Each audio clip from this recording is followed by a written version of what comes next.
Oh, so nice. What's so nice? So nice is a thick, Are these- awesome are yoga these, mat. Are these good for hitting each other? Yes, they are good for hitting each other. They're amazing. Both of them are. Try that So on the back of your head. How's that? I didn't like that. How Oh. about on the back of your head? So the idea is They're great. these are great. We just found some new boxing gloves, kind of. Boxing tubes. How about Yeah. boxing tubes? The idea is, how do you get the most for less? Getting the most for less is the conversation today. We've been thinking a lot about sometimes what we do is we do an improvement that's not an improvement at all. Yeah, not all improvements are Improvements. really improvements. That's I know, crazy. that's like a tongue twister. And yet it's truth. Have you ever gone into a house where they did an improvement? Maybe they added a new countertop. Cost a fair bit of money, or they put in a new kitchen, or they did new trim. And yet that trim, although it was an improvement because it costs money, so it was an upgrade or an update, it was already out of style. Or it just didn't suit the rest of the house or the rest of the kitchen. You ever seen that? So Mhm. although there was a cost to it, it actually devalued the asset. Mm-hmm. Yeah, and now this is interesting because this upgrade was a nice upgrade, right? This is my yoga mat. I know, it's awesome. Over Actually, there. I think it used to be Yetta's old yoga mat. It did. And if you look at the thickness, can you see the thickness? Let me turn it this way. Yeah. Oh, gotta get the camera right. See Okay. how thick it is? That's about less than the thickness of my finger. And Yeah. then there's this yoga mat. Yeah, that's a yoga mat. And it's incredible because it doesn't cost all that much more. And yet I hurt myself less. So sometimes getting the most for less, because the less is the injuries, the less is the running to the doctors, the less is just the discomfort. So will you actually do more exercise on a mat like this if you have to kneel and maybe your knees are a little sore? And so on a thin mat, it can hurt your knees, where it's something like this, you don't feel the floor because it's so thick. Now, this is a little bit more expensive than the other yoga mat, but the difference is she'll do more exercise, so it's an improvement, right? Right. And the interesting thing is I used to stack 2 or 3 of the other ones on top of each other because I didn't find one did the job, unless you already have a cushioned floor or you have something else that's got some compression to it. So the idea is simply considering, and this isn't really a show about yoga mats. We just thought the yoga mats were a great prop and could kind of illustrate the point that we were wanting to make, which is that not all improvements are really improvements because they actually cost more in time or dollars than the impact that it has on your house. So painting your house is an improvement, unless you're not great with a paintbrush. I was in to see a client the other day, and he was saying, Yetta, help me, help me, help me. And help me figure out what the best approach is for this wall that was painted by my wife. She did her and my daughter did this thing for me during the day. And I came home and she showed me her masterpiece. And she goes, Yetta, is it okay? I go, well, the dings in the wall down the hall are an improvement over the new painting of this wall. It was that bad. Did it have runs? Well, it was edged but never finished, and you could see every roller stroke and you could see every cut line. So all it really needed was probably an even application, one more, and then it would have looked awesome. Did you get paint on the ceiling?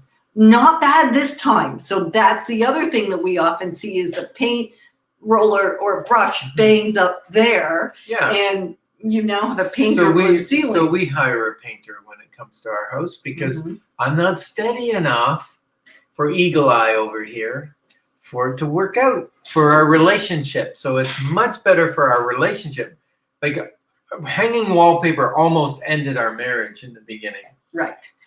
So the idea is when you're thinking about improvements, you want to think about the bigger picture. Will it actually increase? Will it actually help, or will it hinder? So Yeah. although, and maybe you say, you know what, I love red, burgundy, and or red or purple, or I want an orange countertop or rust colored, because I certainly have done that.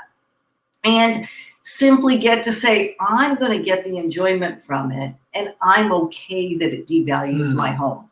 Yeah. And so really the show is about what can you do, the new lockdown and all that. Like we just thought, well, let's come on and talk about how can we get more out of our home. And sometimes it's reorganizing, moving things around. But like recently we decided we'd get a hot tub because we have to spend so much time at home. We can't go on vacation the same as we used to. We're not spending as much money traveling. And so we thought, well, let's get a hot tub for home. Now, one thing you got to be leery of is when you do a project, sometimes there's a thing called spread. The project spreads. So it became, well, we got to put the hot tub somewhere, so let's cut half the deck off. And because we cut half the deck off to put the hot tub on the ground there, oh, let's make a patio because I don't really like decks anyways. Oh, and we don't like maintaining wood decks, so we should change the deck. Who doesn't like it? Oh, I don't, because it doesn't stay. Nothing sticks. Nothing sticks. So change it from a wood deck to a composite deck, then put in a big interlock patio. And oh, by the way, we need some shade. And our umbrella's not really cutting it anymore, so maybe we should do one of those retractable canopies over from the side of the house, right? And that's the way things spread. Well, and then you need a little bit more privacy because now you're going to be jumping in and out of a hot tub, and I don't want my neighbors, not that they're real close, but we will have some spots for sun still. We're actually not covering the entire patio specifically for Miss Virginia and our other sun enjoyment friends.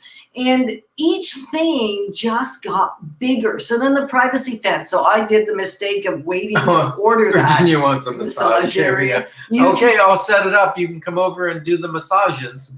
We're all set for that one. So it really is just thinking about what things might it turn into, and is that okay? I mean, I set kind of budget. And in my head, I knew that the budget wasn't going to work. So I have an arbitrary secondary budget. But I actually did a little interesting thing, which can help. I said, if you stay within budget, whatever is left over, you can have that for anything you want. You can put it towards your new car fund. You can do anything you want with that excess. But if there's no excess, then you can't have any of it. So then I decided to do the work myself to save some money. But be careful, because if you're not expert at doing something, it could cost you more money in the end to have somebody redo it. And then, A thought we had was get friends, have friends, because if you're doing an outdoor project, so we're going to recommend at this time of year, be thinking outside the house rather than simply inside the house. Because the rest of the year we could do inside because it's not so enjoyable outside. So we're really saying, a pond with frogs and a fountain.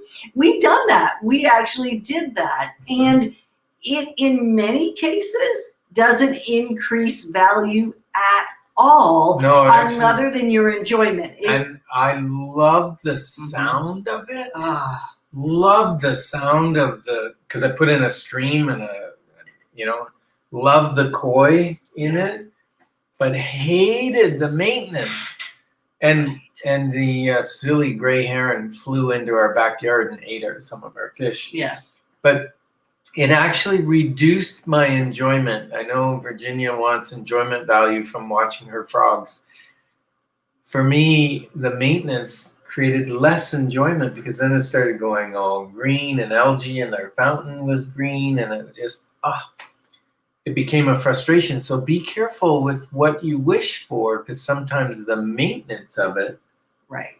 is more work than you had bargained for.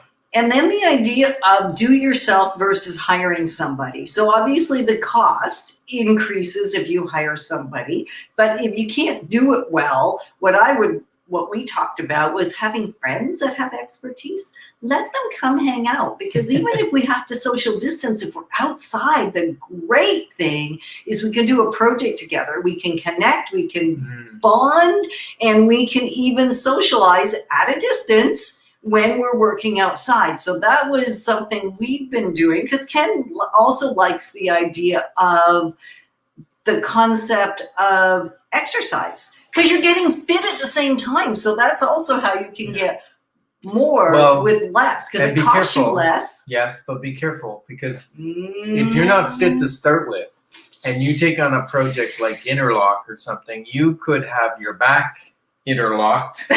It could be so interlocked. You could hurt yourself and not be able to do your regular job. So be careful with what you tackle to make sure it's within your physical strength ability and your skill set ability to do something well, because otherwise it can actually reduce the value of your house and be an eyesore that reduces the enjoyment of your house. For even you, never mind the future people. So if you're thinking, I don't know which things to do, like does a fence increase the value? Well, it depends on where you're located. It depends on if you're in a very small yard, then most of the time a fence is going to be a really good thing, especially if it's got some privacy and gives you some boundary and gives you some more enjoyment of your property. On a larger property, unless you have a pool or something that needs to be kept separate, it may actually not add value. So if you're thinking, I don't know which ones, because all you ever say, Yetta, is it depends. And it really is dependent on where you are, what kind of home you have, what the restrictions are in your community. So if you're not sure, pick up the phone. Probably the thing that has broken my heart more than anything else is when a client broke your heart more than anything else. Well, that's a someone, not a thing. Oh, I see. Someone would be you, but you've also blessed my heart more too. Okay, good. So the thing that has probably broken my heart, probably more than anything else, at being a realtor and being a consultative realtor that actually gets called in to support people in their decision making, is when they make the decision, do the thing, the repair, the renovation, the improvement, so-called improvement, quote unquote, and then call me and say, look at what I did. And I want to cry, because what they just did is going to harm their sale, not help their eventual sale. Now, if they're going to stay there for another 15, 20 years, they're going to use up the thing, then who cares about resale? There are times that resale... The life cycle is going to be used. The life cycle will be used. It doesn't matter. So the point is simply ask the question before you do the thing, because sometimes as a homeowner, when I was a homeowner, and I still am, but before I was a realtor, I didn't know what things would actually help in my kind of home, in my kind of location. So ask the question of a trusted advisor that there's nothing in it for me, whether you spend money on your home or not, nothing. And yet if you can spend the money and the time and the energy in the right place, boy, does it make it feel great for you. And then I don't have to cry so much when you ask me to sell your home. Or, Yeah. And Virginia had a great idea. She said, a movement area I can guide moving with ease. We actually spend time a couple times a week with Virginia over Zoom, because she teaches us movement. And we've set that up in a room where we can take it down every time, set down. But we also have an exercise area where we keep weights and bikes and things like that sometimes collect dust, unfortunately. But yeah, and some people will put that in their bedroom.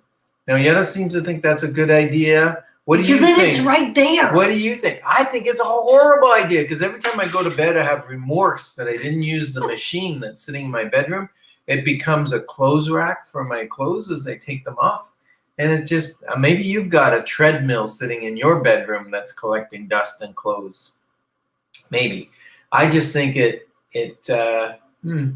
doesn't really work.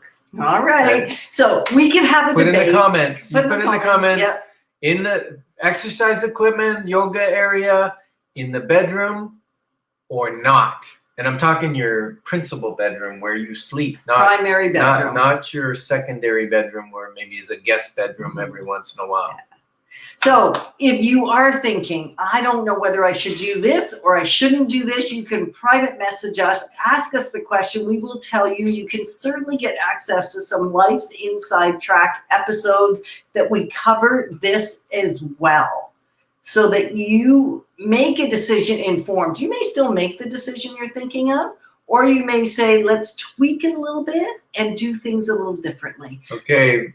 Look what Virginia, wink, wink, nudge, nudge. She says only one kind of exercise in the bedroom.